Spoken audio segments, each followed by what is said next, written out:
Purdue's football season mercifully comes to an end, and we look ahead to basketball. Let's talk about it. Mom, thanks for watching. So this morning at about 8:15, Purdue and IU's athletic departments released a joint statement talking about how there would not be an old Oaken Bucket game again this year.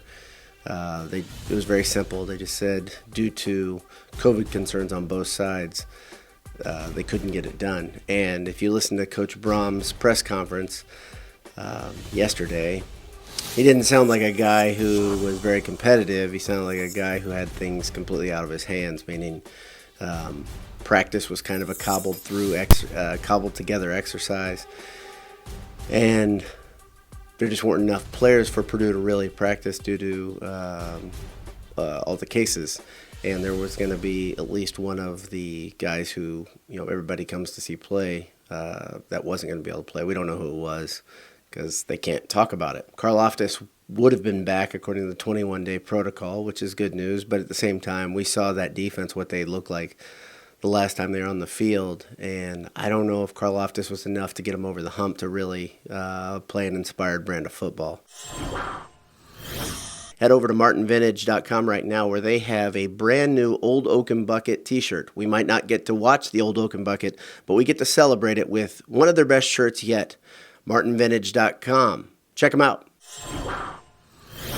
This is a tough ending to the season, but it's maybe a microcosm of what we're doing as a society, right? We started back in March shutting everything down, and now people have tried to find solutions to problems and tried to forge forward, and I think we're getting a bridge to the next era when we're actually through this. So, learning to deal with it, learning to live with the situation we're in, I guess, is where we are right now. But Purdue finished the season 2-4. The season didn't go at all the way I thought it would. Sadly, I had a lot of optimism, and not necessarily for the amount of games we played, because I thought a game or two would be canceled. I just thought Purdue would be better. Purdue's football team peaked in the first game versus Iowa, a very, very good win, and then after that, just didn't look like the team I thought they would look like all year. Defense struggled, as you guys all know. We talked about it ad nauseum. The offense wasn't a very rhythmic offense. Even with both Bell and Moore back, they weren't the same. I would argue Moore was healthy for one game and retweaked his hamstring at some point. We obviously saw him leave the game 2 games ago. What can you say? Can't do much about it. Check out AJ's. They got 20 beers on tap, and when you are in West Lafayette, you know where to go for Boiled Sport's favorite burger. That's AJ's. EatAJ's.com. There are things to look forward to. Number one, early signing day is tomorrow.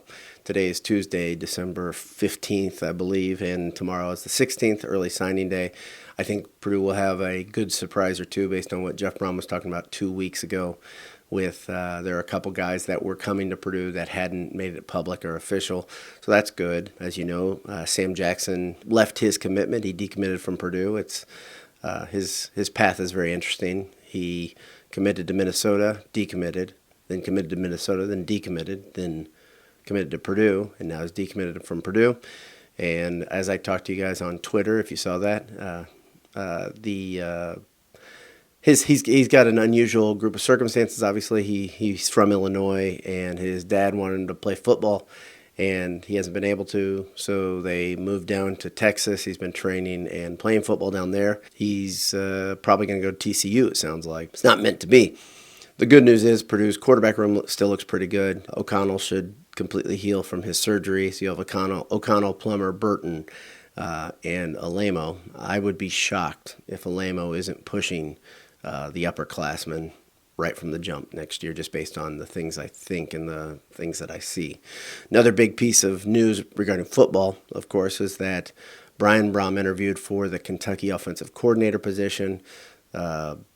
I'm shocked at that. I don't know if there's a good way to spin that other than maybe multiple people think it's time for Brian to go do his own thing and look that way. I obviously hope he doesn't land there, but who knows?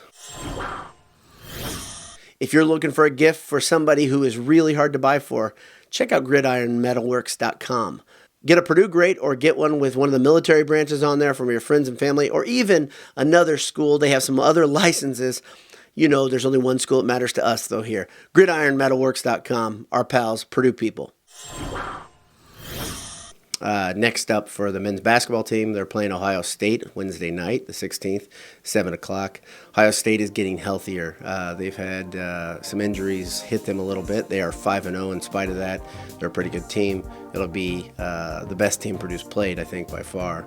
And a good test to see where they are. I still think they're a month away from having any continuity, specifically defensively. But offensively as well, they've struggled offensively a lot like last year's team did, very up and down. I think if you extrapolate this early short season, it'll be a lot like last season.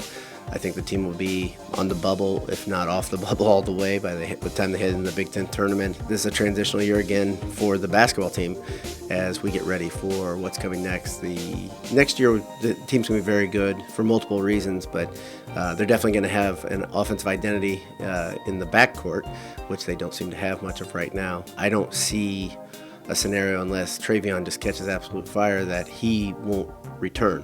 So having Travion and Edey back along with First and then adding Kaufman plus these talented young guys, it's a very good road to having a very solid 21-22 Purdue Boilermaker basketball team. So there are things to look forward to. There are obviously a lot of things to look forward to, but there are a lot of question marks right now, both in basketball and football.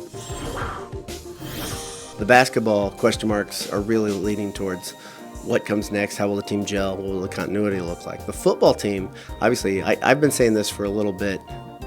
Jeff Brom's at a fork in the road, and coaches do this sometimes, right? Matt Painter had a bit of a fork in the road a couple of years ago when he was trying to figure out what they were going to do from a recruiting standpoint. He had played with fire and lost, and he figured out how to recruit Purdue guys that wanted to be there. That's the biggest key, right? Finding people that want to play in your program. Football, though, it seems like a philosophical fork in the road where Jeff Brom was trying to get away from gadget plays and a high-powered, very fast offense in favor of having personnel that he thought could go toe-to-toe with the elite of the Big Ten with a philosophy that was more like theirs. And I don't think it worked very well. I think he's a smart guy. I think he's an introspective guy. And I hope he's recognizing what I'm seeing, that it's time to get back to what made Jeff Brom great. We'll see what happens. I am already excited about spring football. I'm weird. I'm a glutton for punishment, but I think good things can happen there. We'll have lots of thoughts also about football wrapping up, and we'll probably have an end of the season handsome hour of some sort in the next week or so. Thanks for tuning in. Have a great day. God bless you, and we'll see you during basketball season. BS all the time.